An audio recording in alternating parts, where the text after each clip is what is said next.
मध्य प्रदेश का इंदौर वो शहर है जिसे मिनी मुंबई की संज्ञा दी जाती है और शायद यही वजह है कि माया नगरी मुंबई में होने वाले वो तमाम बड़े बड़े इवेंट्स अब मिनी मुंबई इंदौर में भी होने लगे हैं। हम बात दिलजीत दोसांझ के लाइव कॉन्सर्ट की करें या फिर आने वाले दिनों में 8 मार्च को हनी सिंह के लाइव शो की बात करें, ये तमाम हस्तियां, ये तमाम सेलिब्रिटीज मिनी मुंबई की संज्ञा दिए जाने वाले शहर इंदौर की तरफ रुख कर रही हैं। और आने वाले दिनों में मुझे लगता है कि 7 दिन यदि कोई सेलिब्रिटीज की लाइव शोज हों तो अतिशयोक्ति भी नहीं होगी। लेकिन ऐसे में बड़ा सवाल ये उठता है कि स्थानीय सरकार से आखिर क्यों इतने बड़े लाइव शोज की अनुमति नहीं ली जाती है, और जब जब बात टैक्स को चुकाने की आती है तो ये तमाम आयोजक जो हैं पर्दे के पीछे जाकर छुप जाते हैं। शायद यही वजह है कि इंदौर नगर निगम ने एक बड़ा फरमान जारी किया है कि आने वाले कल में जब हनी सिंह का इंदौर में लाइव शो होगा तो शो तो होगा, लेकिन उससे पहले आयोजकों को टैक्स भी चुकाना होगा। आखिर क्या प्रावधान है और मनोरंजन कर किस तरह से इसको चुकाने के लिए एक बड़ी नियमावली और कानून भी बना हुआ है,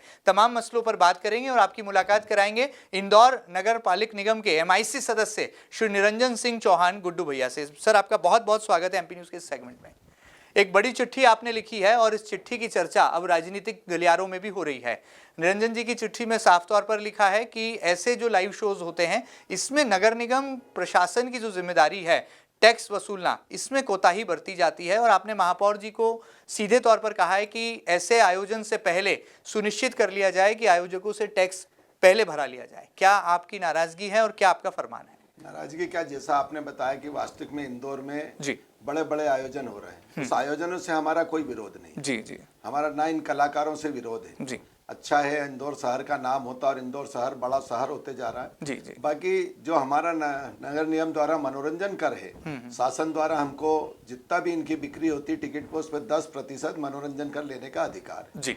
और उसी को लेकर हमारा विरोध है। अभी आपने बीच में 2 महीने पहले एक बड़ा कार्यक्रम हुआ था जो अंतर्राष्ट्रीय स्तर के कलाकार, और उस कार्यक्रम में भी हमने जब उसका शुरू से चिट्ठी पत्री भी करी, हमारे अधिकारी लोग भी गए, बाकी उनने भरोसा दिलाया और कुछ लोगों के कारण उनके मन में ऐसा अधिकारी कर लिया कि ठीक है, अब जब कार्यक्रम पूरा हो गया, इंदौर शहर का एक बड़ा नाम है, तो उस कार्यक्रम में हमने किसी तरह का व्यवधान नहीं डाला और उनने हमसे प्रॉमिस करा था कि हम कार्यक्रम खत्म होएगा, हमारी बैलेंस शीट और हमारा पूरा हिसाब बता के उसका 10% जो टैक्स बनता हमारा मनोरंजन कर वो चुकाएंगे।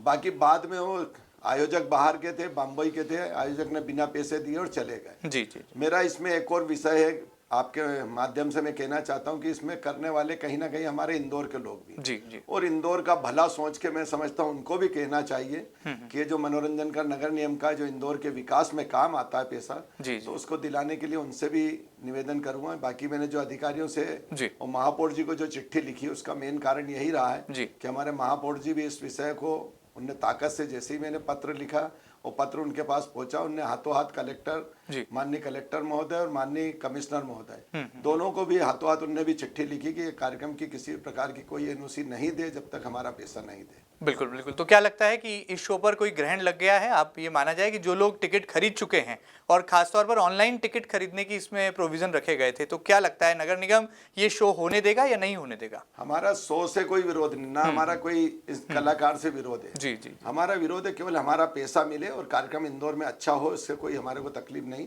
तो हम हमारे पैसा लेने के लिए जो हमारा हिस्सा बनता है नगर निगम का मनोरंजन कर का, उसके लिए हमने किया है और उसी के लिए अगर वो नहीं देंगे उसके बाद भी तो हम इस कार्यक्रम को रोकेंगे भी, क्योंकि ये परिपाटी एक बार हो गई तो हर समय चालू हो जाएगी।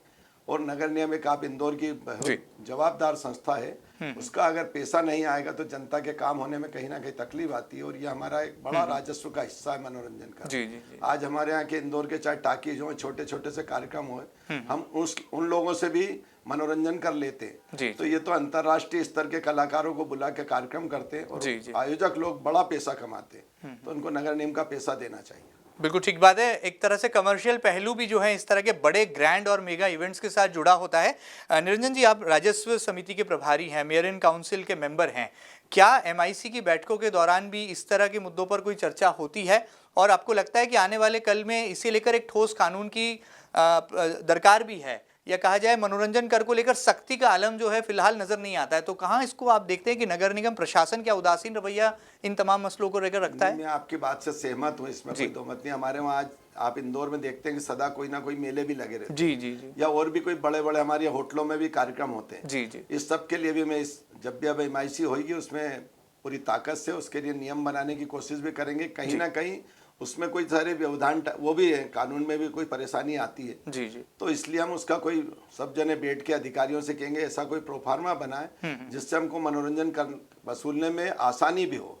तो इसको देखते हुए हम इस बार MIC में मैं बात भी करूंगा जिससे कहीं पर भी अगर मनोरंजन से संबंधित कोई छोटा बड़ा कार्यक्रम भी हो तो उससे हमारा जो मनोरंजन कर की फीस बनती है वो ली जाए। बिल्कुल ठीक बात है। चलिए आगे बढ़ते हैं। निरंजन जी, हमने देखा कि जब पिछले दिनों दिलजीत दोसांझ का लाइव शो हुआ उस दरमियान भी कुछ ऐसी बातें हुई, लेकिन कोई राजनीतिक दबाव आया और पूरा मामला जो है एक तरह से छुप गया या दब गया। क्या लगता है कि उस पूरे मामले में कानूनी लड़ाई लड़ी जा रही है और इंदौर नगर निगम प्रशासन क्या पुराने शोज जो अब तक हो चुके हैं उनकी वसूली के लिए भी कोई मुहिम या अभियान छिड़ने वाला है आपके नेतृत्व में? हमने कार्यक्रम होने के बाद भी हमारे अधिकारियों को मैंने निर्देशित किया था और हमारी लता अग्रवाल जो अपर कमिश्नर है उन्होंने बम्बई ऑफिस पे सतत फोन पे बात भी करी। उसके बाद भी उनने पहले तो कुछ दिन तक उनसे फोन पे बात भी की कि हम करते हैं साहब, फिर उनने फोन उठाना बंद कर दिया। तो उसको लेके हमने अभी हाल खजराना थाने पे एक FIR के लिए एप्लीकेशन भी लगाई है, हमारे ARO द्वारा पहुंचाई गई जी। अब उसके लिए हम कमिश्नर और महापौर जी से ही बात करेंगे क्योंकि कानून की बात रहती है तो उनने क्यों FIR नहीं करी, उसके लिए हम कोशिश कर रहे हैं कि हमारी FIR हो जिससे हम उस आयोजक से पैसा वसूल सकें। अगर नहीं होगी तो हम कानून में और भी जो रास्ते होंगे, चाहे डायरेक्ट कोर्ट जाने की भी स्थिति होगी तो नगर निगम जाएगी और उसका पैसा वसूलेंगे। बिल्कुल ठीक बात है।